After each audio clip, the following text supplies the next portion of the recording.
Hi, I'm Nicholas Seminario, founder of Dark Angel Company. This podcast is to share the untold stories of just a few of the many people battling mental illnesses in this world. If you're in need of a little inspiration to keep fighting or to feel less alone in your battle, keep listening and share to spread awareness. This is the Dark Angel Podcast. Hey everyone, welcome back to another episode of the Dark Angel Podcast. It is me and Max again today. And I don't know if you guys can tell, if you guys are watching this on YouTube, if you're listening just on Spotify or iTunes, you're probably not going to be able to see this, but we changed the room up a little bit, so I'd love to know your guys' feedback on that and what you guys think about that. The other day I just went golfing. I was doing some interviews, and, so if you guys have seen those, thank you for that. That's awesome. But I was doing a lot of thinking and a lot of introspecting and, kind of about my past, where I've come from, how long, just how much progress I've made over the years, and just kind of like my whole journey. We should do a podcast on the inner child, and Max mentioned this a few weeks ago, and I was like, that's an amazing idea. And it was kind of just really in my head, and I was really wanting to kind of dive deep into this. So today we're going to be talking about your inner child, and your inner child is a part of your subconscious that has been picking up messages way before it was able to fully process what was going on mentally and emotionally. It holds emotions, memories, and beliefs from the past, as well as all hopes and dreams for the future. So something like that was when I was younger, I always had this dream. I wanted to go to Chaminade High School. I wanted to go to law school at Harvard, and I wanted to be a lawyer. And this is something, I wanted to do from when I was in kindergarten all the way until I actually went and started touring the schools. I got into Chaminade, and I was like, I do not want to go here. Like, I when I say I got in, I went into the physical building, and I was like, I do not want to go here. But that is something, that was a dream and a hope that I had as a child. So that's kind of similar to the stuff that we're going to be talking about today. Our inner child remembers the smell of fresh-baked cookies our mom would make on a random weekday night, or the look on your dad's face when you did something that made him proud. It remembers the feeling that you had when you first had your maid in school, or how confident and good it felt to be invited to your first birthday party. So things like that, right? These kind of impactful things that we may not look at now as something that's huge, but then it was a lot of firsts. It was a lot of big moments in our life. So that's kind of what we're going to be getting into today. And, I want to start off asking you, do you have any nostalgic feelings today that you can attribute to your inner child? Yeah, I'd say a lot of times just kind of sitting around the table, having dinner with my family. That's something we always used to do. I made a point to do that most nights. So it's something that kind of brings me back to that feeling of when I was a kid. Yeah, and, for me, it would be something similar to, like, when we were younger, my dad, he used to make cookies. And, we always have this joke. He's like, oh, don't tell your friends that I'm the one who makes the cookies. It's like a joke. He's like, I don't want everybody to know I'm a baker. And so when we were younger, he used to make the most amazing cookies. Most amazing, right? It was next level, and we would love them. And it just kind of gives you that warm feeling, right? That memory. And it's just that good feeling. Is there any trait about yourself today that you attribute to your inner child? My interactions, I'd say, with people are attributed a lot to that. I think a lot of the way that I approach certain social situations is largely affected by those emotions from within, as a kid. Because I guess you kind of respond compassionately, or more compassionately if you weren't shown compassion as much as a kid. You kind of fill in those areas that you feel that you needed. Okay. Yeah. So for me, it was more like I've always been somebody who's super outgoing. So ever since I was a little kid, right, I was in preschool. So I was 3 or 4. I've always had a peanut allergy. So for those of you who don't know, I've been allergic to peanuts and tree nuts my whole life. As a young kid, I was very conscious about it and very aware about it. And, kind of added to my personality, but it would be so funny. Like, if we were having Oreos at snack time or whatever, I would be like, oh, I have a peanut allergy. Like, I would always make sure to mention it, talk about it, whatever. And but it was just kind of who I was, right? I was very outgoing. I could talk to anybody. So my dad owned a car wash down the road from our house. There was this guy, his name was Phil. He was 85 or 86 at the time. I believe I was like 5 or 6. I was a very, very young kid. And I would go into the car wash and I would talk to him for 45 minutes, 50 minutes. At 5 or 6 years old, I would have a conversation with an 85-year-old for an hour, whatever it was. Like, it was a long time. I was always kind of looking for those enriching conversations and being able to just be myself. I didn't want to have to kind of hold back, and I was able to do that through those situations. And funny enough, one day I had my friends over swimming in my backyard, and I guess I saw him at the car wash, and I was like, oh, why don't you come over? So he came over, and my friends are in the pool, and I'm sitting and talking to this guy who's 85, 86, and it was such he was just such a good guy, and it was just, like I said, it made me be able to be who I wanted to be, right? I was able to have these conversations where, I probably wasn't getting that from a 5 or 6-year-old kid at the time. Yeah. But that's who, my inner child was, right? I wanted to be able to talk to people and embrace who I was, and I was able to do that through him. Unfortunately, our inner child also remembers the times that we got ignored or bullied in school. It remembers when you saw your mom tearing up as we say goodbye to her dad. It remembers the feeling when you heard yelling in your house and when your parents would fight, things like that. Is there anything negative that your inner child remembers that kind of still affects you to this day? Yeah, obviously with the parents, I guess they're yelling at you, that stuff, arguing, whether or not it was a lot or a little bit, that stuff always has an effect on you. And I noticed that stuff definitely still has an effect on me. Not so much today, but there's still times that I notice it. I was not a tough kid growing up. Like, me and my brother gave my mom a lot of trouble. Like we were a pain in the ass. That's kind of like how it was. And so me and my brother, we would get yelled at all the time. And it was 1,000% warranted. Like, looking back, we're like, yeah, we totally deserved it. Like, me and my brother, we were gang up on her or whoever it was, my sister, like whatever it was. And we were just pains in the asses. Kind of seeing that, like, I'm happy for kind of being reprimanded the way I was. And it was never anything like extreme, but it was always, like I say now, it made me the respectful person I am today. It kind of shaped me into how I am. But yeah, of course, there was always times when people would be yelling and, stuff like that. I don't think it bothers me too much. I guess it would depend on the situation. But, we're Italian, we're loud, we yell a lot, I talk very loud. Like, that's just how we are, so it was, but there was definitely times where, it upsets you, and I definitely have those memories where it does leave, a mark there, right? Like, it's... What exactly are those feelings that are left behind, though? I guess just kind of like that scared little kid. Yeah. Like, you're in your room or you're upset with your parents and you're just angry, so you close the door, you don't want anybody to hear you, you don't want anybody to come in, it's like, I don't know if you ever see those, like, things on Instagram or TikTok, but...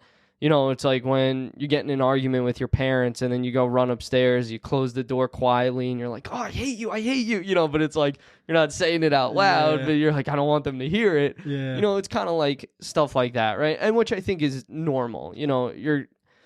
Nothing's ever going to be completely great, right? That's what happens when you're living with people.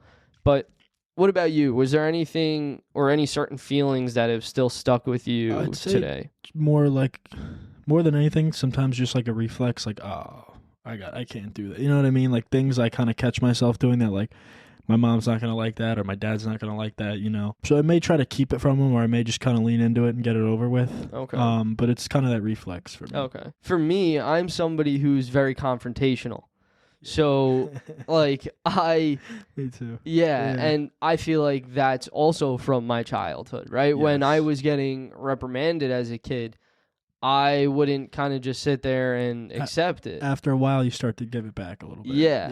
And look, I definitely wasn't right, and I'm aware of that now, but as a 10-year-old kid, I was like, I'm right, and, and I would just kind of give my 2 cents, and I would, state how I feel and why they're wrong or whatever, but that's also kind of part of me now where it's like I still get that same, feel like the need to defend myself. Not even defend myself, just prove my right. It's like I'm not wrong, and I think that definitely stems from kind of my inner child where when I felt I wasn't able to maybe voice myself or why I felt I was right, that kind of made me into that confrontational to a degree. It's not like I'm going to go look for fights. I'm not out there like, oh yeah, let's go fight. But like, I'm not going to back down from anything. You know what I'm saying? Yeah. Like if you're going to come at me and try and argue. It teaches you to almost hold your ground a little bit in a good way. Yes, exactly. Also exactly. in a bad way, but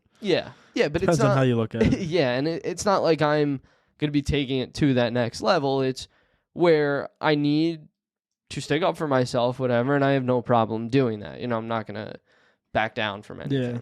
And I feel like you're very similar with that too. Yeah, I probably had the same reaction to my mom yelling at me. Yeah. Just kind of giving it. You start giving it back, you get in more trouble, so you just give it out more. Yeah. It's a never-ending loop, And, I always heard too, from when I was younger, like my brother, he was somebody who, if he would do something, he would be like, oh, I'm sorry. And like there was no confrontation, right? So he was so smart. He was just like, you know what?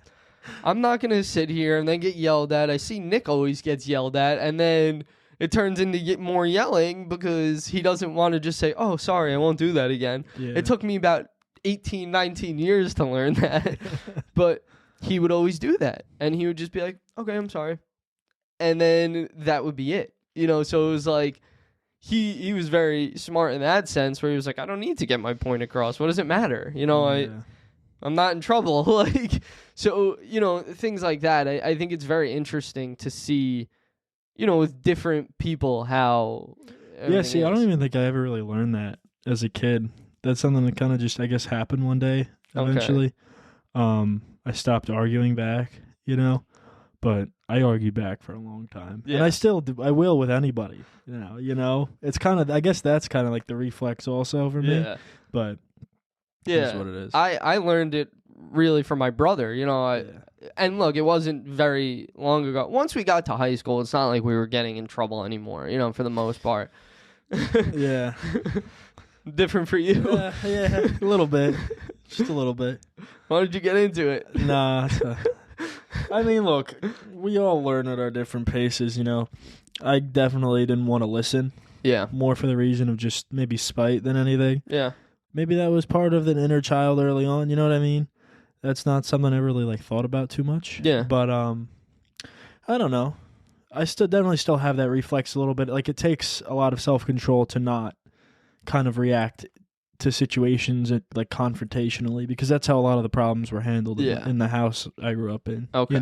Yeah. It was just you kind of go argue it out a little bit. You know what exactly. I mean? So. Yeah, and it's funny too because as I got older, my parents were relatively strict growing up. Mine too. They wanted us to be respectful kids. They didn't want us to be, they wanted us to be good kids. And like looking back, like I want to raise my kids the same way I was raised. I appreciate everything they did for us and how they raised us, and like it made me who I am, and I'm happy with who I am. So it's like I want my kids to be the same way. But when we were younger, things were pretty strict. So that also kind of affected me. And once I got to high school, my parents became much less strict. And that's when we started I became a lot more mature. I was very mature in middle school, obviously, right? You're a kid. Can't expect too much as a kid. Exactly. And once I got to high school, I kind of finally realized, like, okay, I have to change, and same thing with my parents, they're like, we have to make a change also. Like, you're getting older, we're going to have to let you do more things. And once we kind of gained that mutual, I guess, understanding and respect at that age, and that maturity, that's when I feel like I was able to fully like we weren't getting yelled at anymore. There was no more like arguing back and forth for that, and I think that also played a big part in it. So, and then through high school, I eventually learned from my brother, like, just say okay, like just cut it there. And then it doesn't get further. My mom's like, and she would even say it to me. She would be like, why are you arguing? She's like, if you just say okay and then leave, then that's it. And I was like, and then I would still argue that, and it was like, and then I eventually realized, you're right. Like, what does it matter? Just say whatever, and then, you can feel your way. It's hard to swallow your pride, though. It is. As a kid. Yes. It's very hard, and that was something I guess I always struggled with. And, like, even in high school, even when I said okay sometimes, like, it still continued. Like, almost like I'm still going to get my point across. Yeah. So those are the times I'd fight back. Yeah. Looking back on it now, I needed every kid kind of needs that strict guidelines. It's how you kind of learn the boundaries, and you push them, you learn your lesson. It is what it is. It brings out a little bit of like a confrontational side, and it's a hard thing to kind of push away. Even now, like I find myself still like in those moments where someone's kind of, you should do this at work. I've had in just multiple jobs, coworkers, they try and get a little smart with you, and you're like, I don't know who you're talking to. Yeah. It's just like, not to be like a dick, but I don't know if I could say that. Yeah, but, you're good. You know what I mean? Like, it's almost like you don't feel like some people have the right to say certain things sometimes. Yeah. Not in like a cocky way, but just like, you're not my mother. Yeah, and you're not going to walk all over me. Yeah, And so you kind of then you lead into that with a little bit more confrontation, and that never goes well. Yeah, and look, like, I think in that aspect too, like, sometimes you might be looking for it. Yeah. So it's definitely there's times that happens too. Yeah, and you're like, you're having a bad day and yes. you lay on the horn a little bit too long, or you drive by someone a little too slow looking at them, Yeah, exactly. And I think that kind of all attributes to, your younger self, right? It's like stuff didn't change. It's the reactions, I guess, you learn the earliest on kind of stick with you. Yeah, exactly. And most likely it's probably learned or inherited from your parents. Do you notice similarities with your parents and you? Yeah. Yeah, right? Way too much. Yeah, and that's not like in a bad way. I love my parents, and they're great people. Yeah. There's traits, obviously, that aren't good about everybody. Yeah. And when you notice those things, you got to, it's your responsibility to kind of almost fix them. Yeah, exactly. And I'm the same way, too. Like, I have a lot of traits from both my parents. We're all thick-headed people, and we say this all the time. Like, we're all thick-headed, so it's like you live in a house with everybody who's thick-headed. You're gonna bash heads. Nobody's wrong, and it's like myself included. I'm never wrong, and it's like we're all never wrong. So how can nobody ever be wrong? Yeah. Sometimes it causes problems, and it's just the reality of things. So, is that kind of similar with you guys? Like, are you? We're definitely thick-headed. Yeah. Yeah, that's a great way of putting it. Even now, like between siblings, my brother, I love him to death, but he's the worst because he's got the most older people around him out of all of us. Yeah. So he's got two, teenage age older siblings, and then my parents, who aren't, I'd say, as confrontational about the way they used to go about things. Yeah.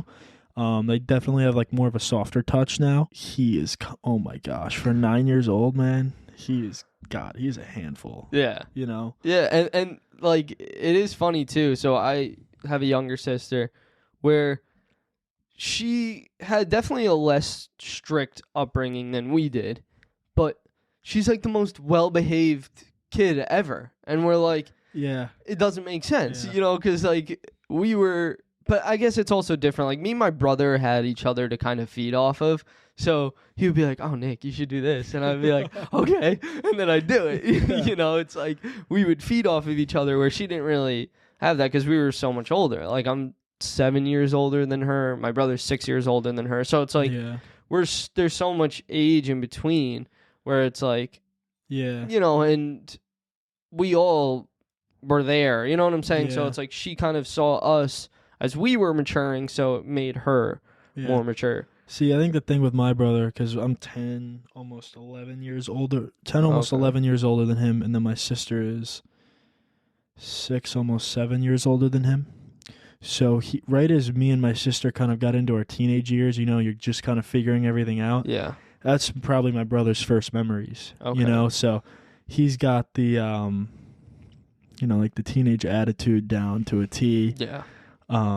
And then, of course, with my parents splitting up, he looks at me and my sister even more now, just because Okay. we're constantly around, Not that my parents aren't, but, you're at one parent's house, then the other. Yeah. So you kind of find your consistencies where you can get them, and he's definitely got, like, my sister's attitude, Okay. for sure. Yeah, it is interesting, too, right? Like, because they saw different things than what we saw growing up. So, first off, obviously, everything's different in the world today. Yeah, and even the same situations are different Yeah. if you're looking at it from a different point of view. Exactly. And like you said, like they saw us when we were growing up. So it's like you wonder kind of what their first memories and their inner child is really like too. I think that's things something you completely kind of disregard made the biggest impact on. Yeah. Yeah. I think you guys at home should ask your siblings or ask your family members what their inner child is like and what memories, good or bad, that they have, from their childhood. And sometimes even then, like, even if they might not know, pay attention to how they react to things. It's very telling in the things they kind of hold with them, and they may react to strangers a lot differently than family even sometimes, because it's almost like a clean slate, and that's sometimes where you kind of act, I guess, from like the deepest point that you don't really think about. It's just kind of a reaction. Yeah, totally. Our inner child stays in with us with all these subconscious memories and feelings. It's present when we become teenagers and when we are trying to belong. It's the part of us that feels crushed or betrayed when we are hurt, ignored, or lied to. In times when you get upset and someone says you're being dramatic, why is this making you cry, and you can't figure it out yourself either. It might be something that's triggering an event only your subconscious inner child remembers. So it's like when I used to be at like functions, right? Whether it was like family parties, whatever it is. And if I was being ignored by people, right? So like I said, I still talk a lot, but I talked a lot. And sometimes, I was just that little kid who wouldn't shut up. And I saw that on like my family members' faces, whether it's aunts, uncles, whatever it is. And that upset me. Mm-hmm. Like I'm going to be honest, like that hurt me. And it's still, sometimes I'll go into situations today, like I'm like, oh no, I don't need to talk because just in case that happens, like I don't want to have that feeling. It's a terrible feeling, but I remember it like it was yesterday. Like it's a terrible feeling, and it did make me really upset. So like if that even happens now, and it could be even unintentional, right? Like if 3 people are talking, whatever, and it's like, I'm like, you know what, I won't even bother. It's like a lot of the times it is like unintentional. Yeah, I agree. And it's just, it comes from that place where only you can kind of feel it. You know? Exactly. And like, but that's something specific that really stuck with me as a kid. And it was like, this sucks, and it was like, I don't want to feel like that. And it happened a bunch of times. And like you said, it's probably wasn't intentional, but that's how it felt. And it sucked. So how did you kind of go about recognizing that? Because that would be one thing I think most people would find hard about this whole process, is kind of recognizing those reactions. Yeah, I think as a kid, I definitely didn't recognize it. Okay. I recognized that it upset me and I didn't like it.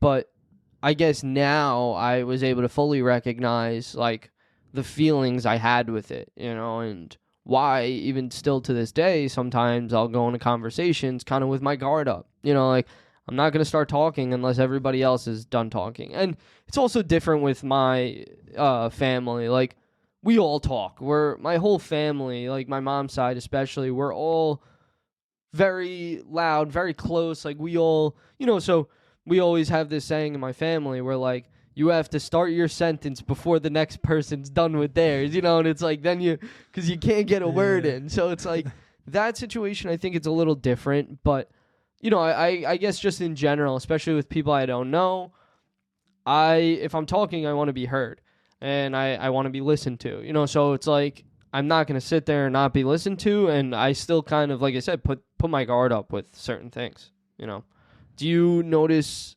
anything from your childhood that upsets you, something specific like that?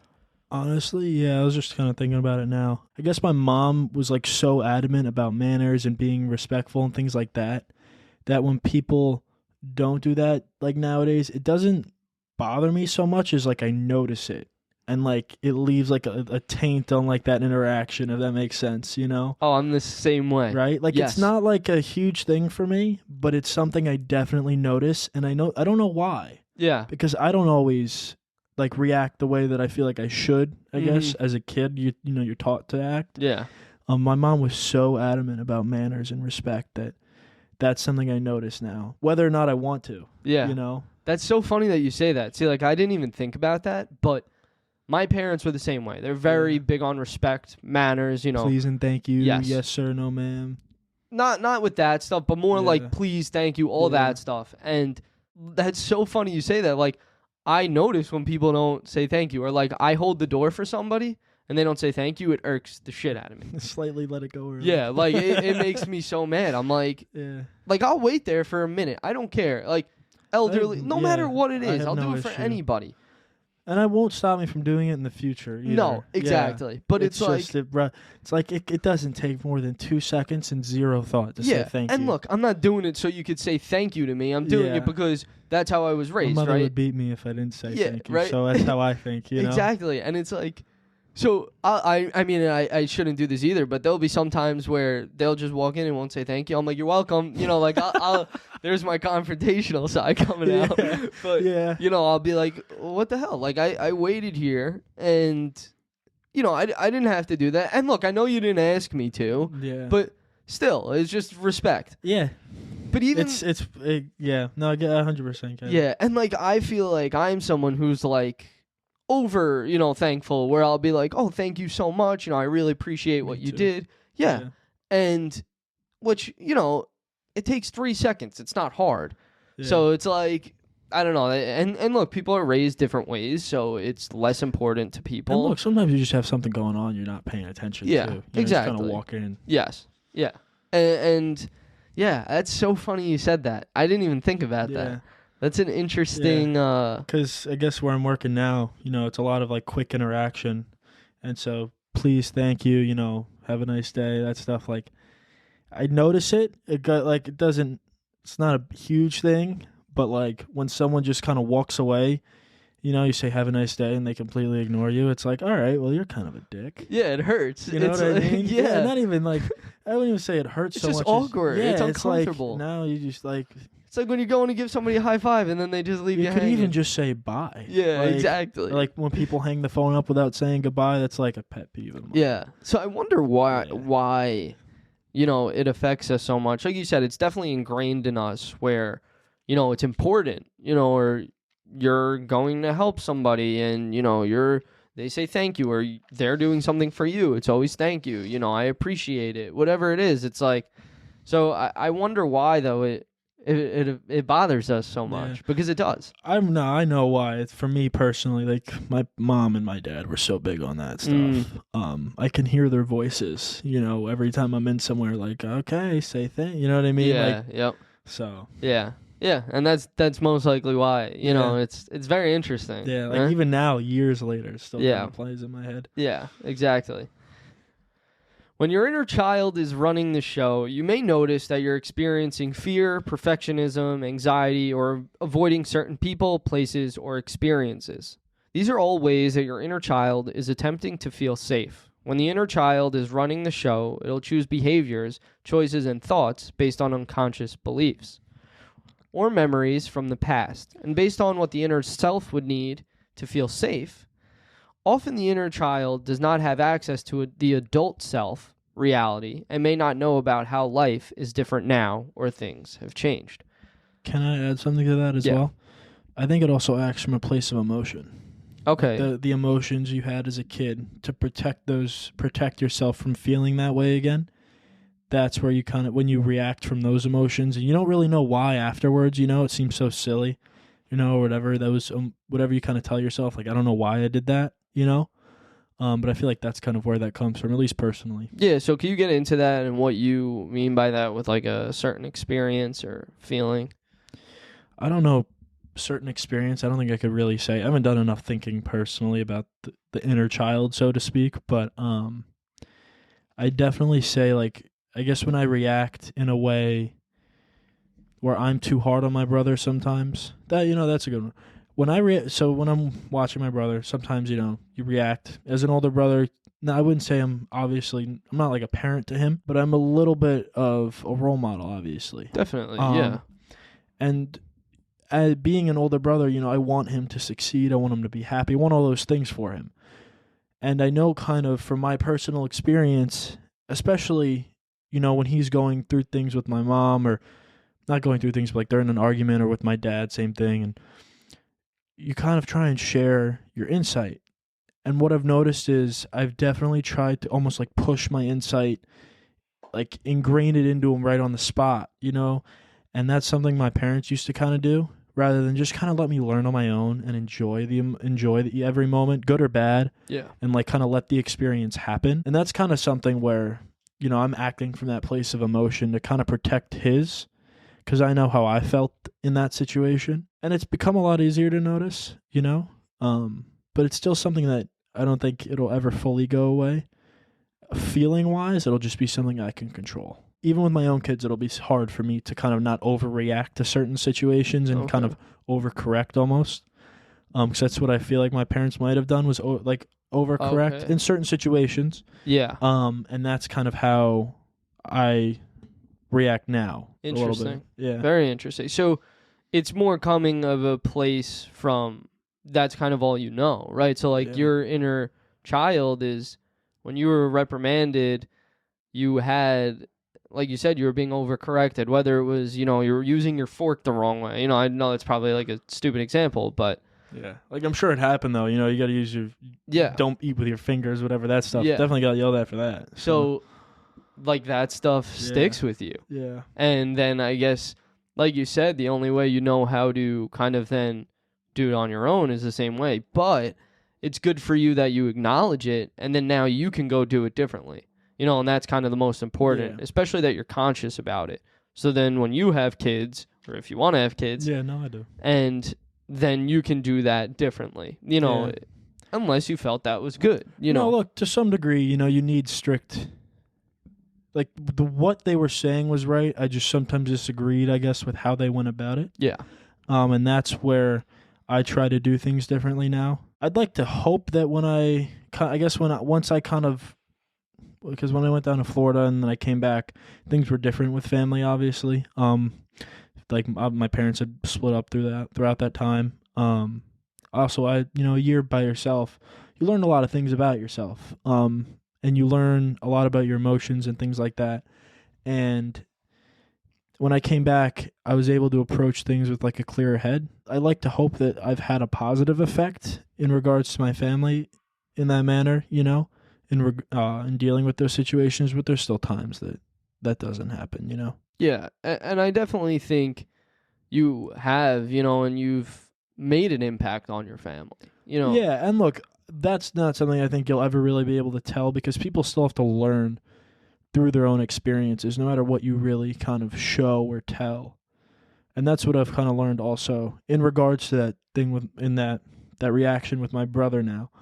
No matter kind of what you tell him or show him, I remember as a kid, you could tell me all the information in the world, but until you actually kind of did it, you don't really know, So it's almost, I guess that's kind of like life. Yeah. It's summed up as you just kind of have to let those things kind of happen. All those experiences, you be there to make sure no one gets hurt and everyone's safe, but at the end of the day, that's all you can really do. Yeah, exactly. And nothing or no one is going to be perfect. Yeah. That's just how things are. Yeah, exactly. Yes. And like my parents, so they always, no matter what they did, we couldn't like try and get around one parent and be like, oh, like, can we do this? And one was like, no. And we could do that sometimes. So that never worked in my house. Yeah. So it was like, that's something I strongly remember, where it was like, they both agreed on whatever, even if we were wrong, or they were wrong, they were like, nope, we're sticking together. So like, we couldn't get through that barrier, but they definitely had two different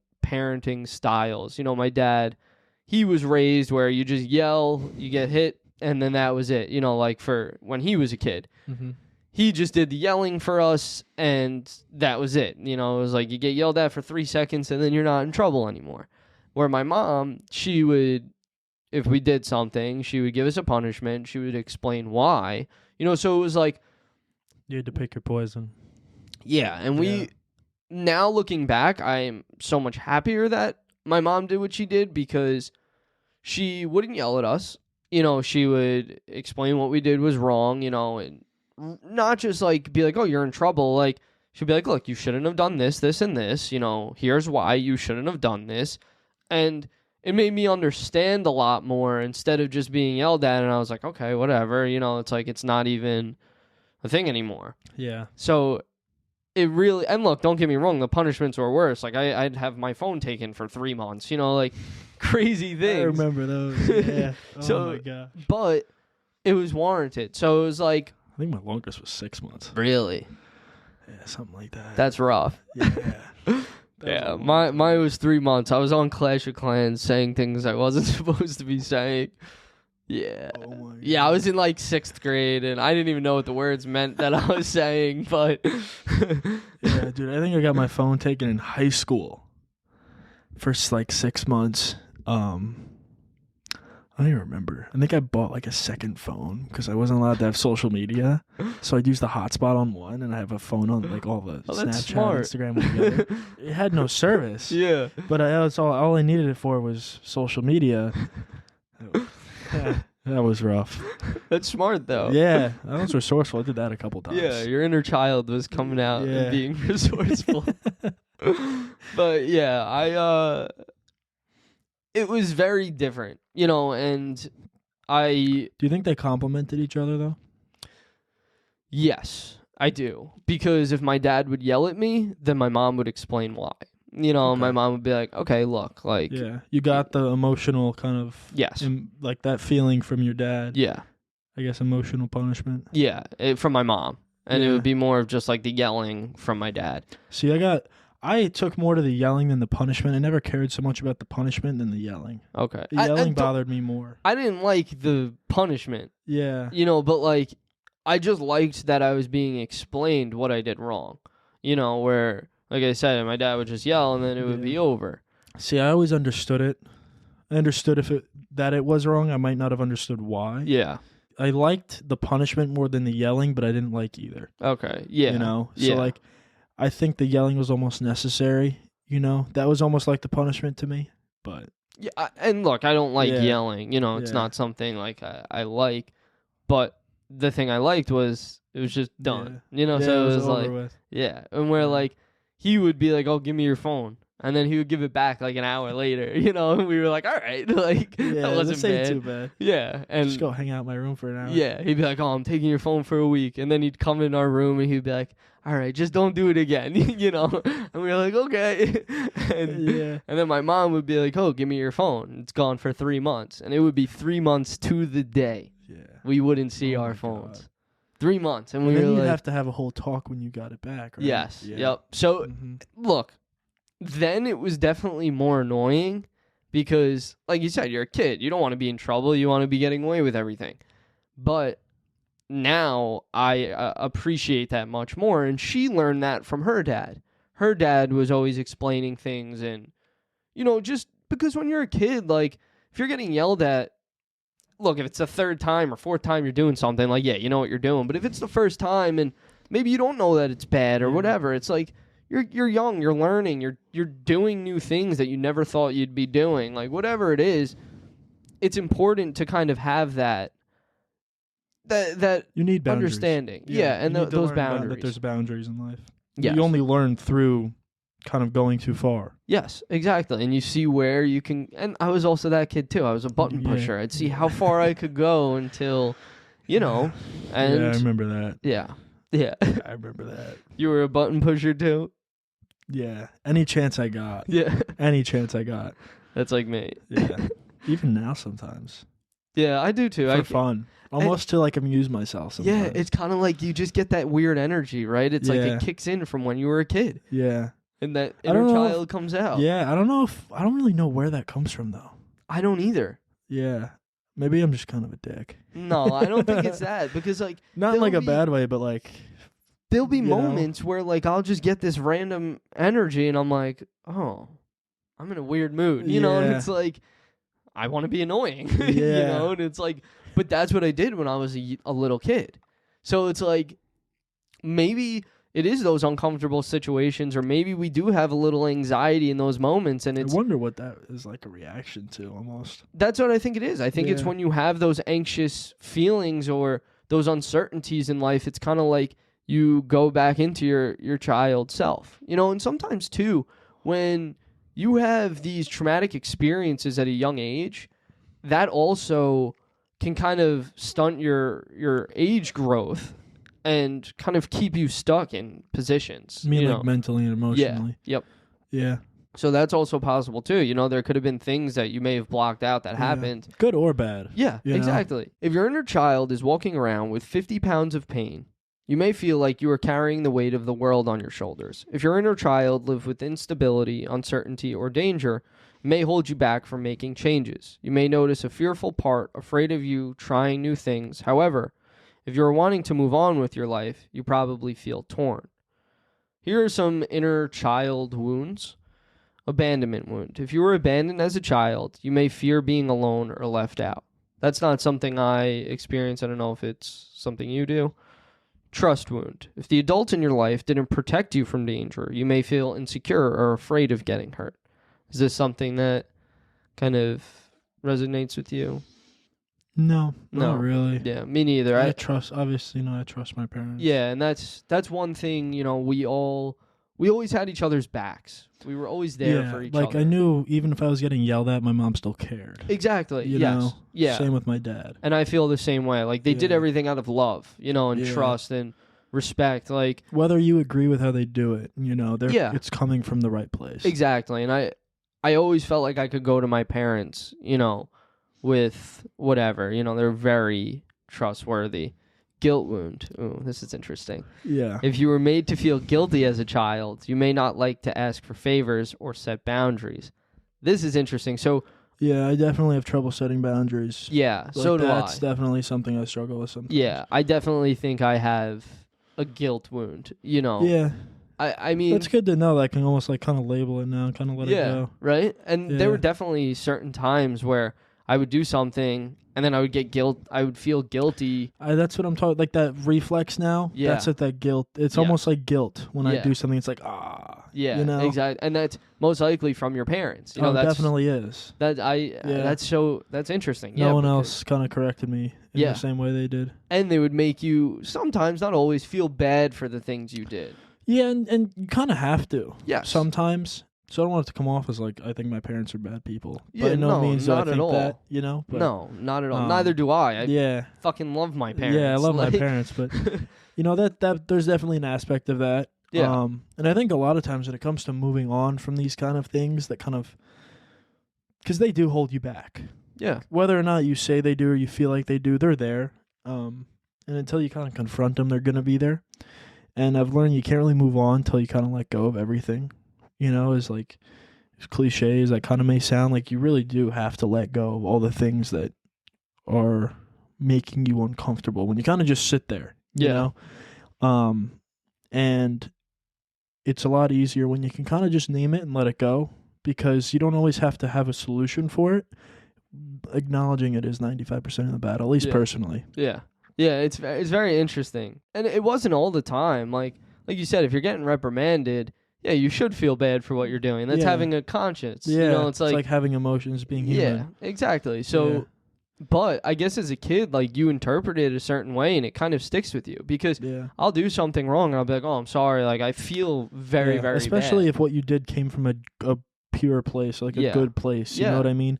And you just didn't know, and maybe Yeah. they overcorrected you in that moment. They just didn't realize where it came from or something like that.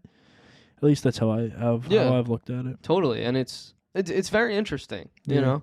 And then the next one is the neglect wound. It's experiencing neglect as a child, which can lead to low self-esteem, repressed emotions, and a difficulty in saying no. So I don't experience this. I'm not sure if you do. I mean, I'll say the boundaries and difficulty saying no kind of go with the third one for me Okay. more than anything. Okay. I don't So, think I was neglected. I think where the difficulty saying no in the neglect aspect, I think it means more of you're kind of looking for that reassurance, right? So if somebody's asking you to do something, like I have no problem saying no, where some people can't. Yeah, where it's almost like you feel obligated to because it's what the inner child would want. Almost. Yes, exactly. Because now you're getting that attention, you're getting that. You're giving it to someone where you feel like you wanted that as a kid. Yeah. You're being what you needed. Exactly. Yeah. So do you experience that? No, I'd say it all kind of tied. For me personally, it's more the guilt. Yeah, that's the same with me. Yeah, and that's kind of the only one. And I imagine there's probably more. I'm sure there's an element of all of them. Yeah, exactly. To some capacity, but the one that I feel is the strongest is the guilt. Yeah, same here. Yeah.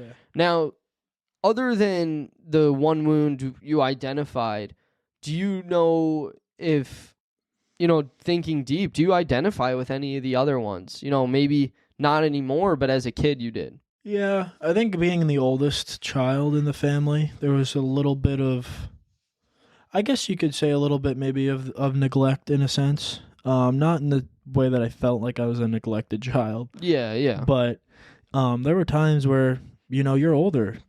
The attention has to go with the younger kids, and that's just how it is. You know what I mean? Like, it's not something I think I ever really negatively looked at, but it was something I definitely noticed. Yeah, and, I guess kind of similar for me, too. I was a middle child. Now, me and my brother are both middle children, but for the longest time, I was the middle child, and my brother, he was born 19 months after me.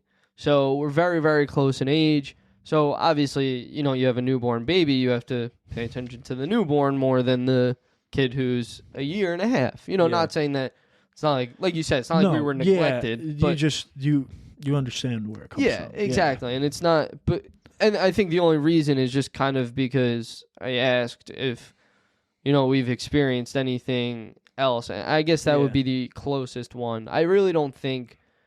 Like we were, if I had to pull back from all the feelings I can think of from a kid, that might be one of them. Yeah, because I don't feel like I was neglected at all. Like, and I'm not just saying this. Like, my parents are seriously so loving and so giving and so caring. Where it's like they do so much for us, and it really, you can't even put it into words. It's like I feel so blessed and so lucky that they are my parents, and I was able to be brought into this world by them. Like, seriously, they're so supportive. They're so loving. They're our biggest fans. Like, no matter what, they're always there for us. So it's like the amount of love and support and everything they show, all four of us, is like unbelievable. So it's like no matter what we do, they're always there. Like, even as a kid, my dad came to every single one of my baseball games. I think he missed maybe one game. That's crazy. And I've been playing baseball since I'm 4 years old. Yeah. So it's like, no matter what we were doing, they were always there. It was, like I said, my dad was at every single baseball game. He took me to trainers. Yeah. And, like, another lucky thing, there's a lot of parents who were very overbearing and especially in sports, like where you couldn't do anything right, you're screaming at the kid. My dad was never that dad. He was always just there. He was either doing the book, whatever it was. He was always helping out, coaching, and he was never hard on me. Yeah. Like, he wanted to see me do well. He knew what I was capable of, and he was always like if I had a bad day, he was like, all right, Nick, like, what did you do wrong today? It was never yelling. It was more of just like a conversation, and he was like, all right, perfect. He was like, oh, he played great. I he just loved watching me play. And it's like, even looking back now, it's like, it means so much to me. Like, I love to be able to say that my dad always wanted to watch me. It's like something that I will never, ever forget. Yeah, it's something you'll probably do for your kids then, too. 100%. Because you know how much it meant to you. Exactly. And it's like, and the sad thing is, too, he always said, he was like, my dad wasn't able to go to all my games. When he played, he only played until 6th grade. He wanted to work, so he stopped playing baseball, and he wound up just working. But his dad wasn't able to go to all of his games, and, like, that really stuck with me. It's like, he's taking time out of his day to come watch me on a Saturday, Sunday. My dad works 5-6 days a week, so it's like, that's a lot. So he would leave work early. He would, whatever he was, he would always come to the games. And it was like, that support and that love is like, you can't get any better than that. Yeah. It's like, it's so lucky. And those feelings, stick out more than anything. It's like my inner child, like you said, like I want to be able to give my kids that same thing, and same thing with my mom, like super supportive, no matter what I want to do. She thinks and says I'm capable of, like always pushing, not even pushing, just letting me be, encouraging me to be my best self, whether it's with this, whether it was with school, baseball, whatever it was. When I was little, I wanted to go to the MLB, like 99% of the kids who play baseball. You'll get there. I know you will. You'll get there. You'll get there. Same thing with school. You'll get there. You'll get there. Like, no matter what it was with this, you'll get there. You'll get there. Like, just so much support and so much love. And, it's such an amazing feeling, and it's such a nice feeling to have, Yeah. Do you experience, something similar? Like, what would you say is something that really, really stuck out to you and, you kind of brought with you now that made you so happy that you did? I mean, I'd say 99% of the things that I do now kind of came from how my parents were, especially after I moved out to, when I moved down to Florida, I kind of fell back a lot on what they had taught and what they kind of preached growing up. Because I was born in Arizona, so it was more of a Southern, I guess, lifestyle, so to speak, than New York. So it was a lot easier for me to kind of fall in, and it was never something I never consciously kind of thought about. It was almost like second nature, because I might not have listened a lot to it growing up, but it's something I came to appreciate when I moved out a lot. Yeah, totally. And when I came back, because I didn't have the greatest relationship with my mom before I left, and when I came back, it made it a lot better, because I had a lot more appreciation for the things that they had done and the way that they kind of went about things. And though I still might not agree with how they went about it at certain times, it was still like what they said and where it came from were spot on, so that was the kind of stuff I was able to take with me. And that even to this day, I can kind of go back and think about, or even just go talk to them about certain things, and they can give that kind of perspective that I can kind of almost take back to, like, okay, they would have said it this way, and like I can kind of almost like run it through from when I was a kid to now, and it'll make sense somewhere along that line for me. I know that might not make sense as I'm saying it, but like, I can kind of almost compare it in a way, and it helps me figure a lot of things out. It's something that really made us who we are today, Mm-hmm. So it's like, we do have a lot to be thankful for and a lot to be appreciative of. Mm-hmm. I just have a few more things I'm going to say before we close out. Fortunately, it is possible to hear your wounded inner child.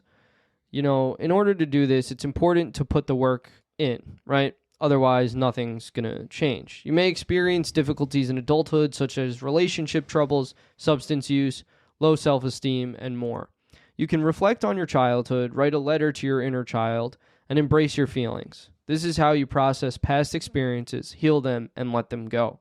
You can also benefit from talking to someone, such as a mental health professional. Acknowledging. Above all, your inner child feels safer when they know that you're paying attention to them. It can help to simply acknowledge them, remind them that you're looking out for them, and you can send them your love. Most importantly, right? We should love ourselves. Yep. Also, what makes you instantly upset, angry, or fearful, you can trace back to the negative experiences in your childhood. Perhaps your dad never truly listened to you, so now you feel rejected when your partner is too busy to pay attention. When you identify where this pain is coming from, you get to reassure your inner child that they are safe, loved, and heard. Sometimes I feel like as people, right, you kind of displace anger or displace emotions, and this is a perfect example, right? Like they said, if your parents or your mom, dad, whatever it was, didn't listen to you when you're growing up, and now you're seeing that in your partners or your friends or whatever it is, it's like I said, when I was younger and when I felt people weren't listening to me when I was talking. And now that bothers me. It's like you have to understand where it's coming from and really accept that. And I think a lot of times, like, the emotions will never go away. Yeah. But as long as you understand kind of where it comes from and you can connect all the dots, then you're good. Yes, exactly. You know? Yes. Because you can control everything then. Yeah. In your mind, at least, you have a grasp on it all. And then it makes sense, too. Yeah. You That's know, all it really needs to do, though. Yes. Yep, exactly. And you're understanding, where everything is coming from. Try spending time doing what you love to do as a child. Get out the coloring books, listen to music, play with clay, or watch an old cartoon. The important thing is to feel creative and inspired again. Play is built into our schedules as children, but play in adulthood is just as important. Thank you guys so much for listening, and don't forget to check out Dark Angel Company on Instagram at Dark Angel Co. and online at darkangelco.com. If you're interested in supporting and spreading awareness towards bringing light to a dark topic together, then tune in next time.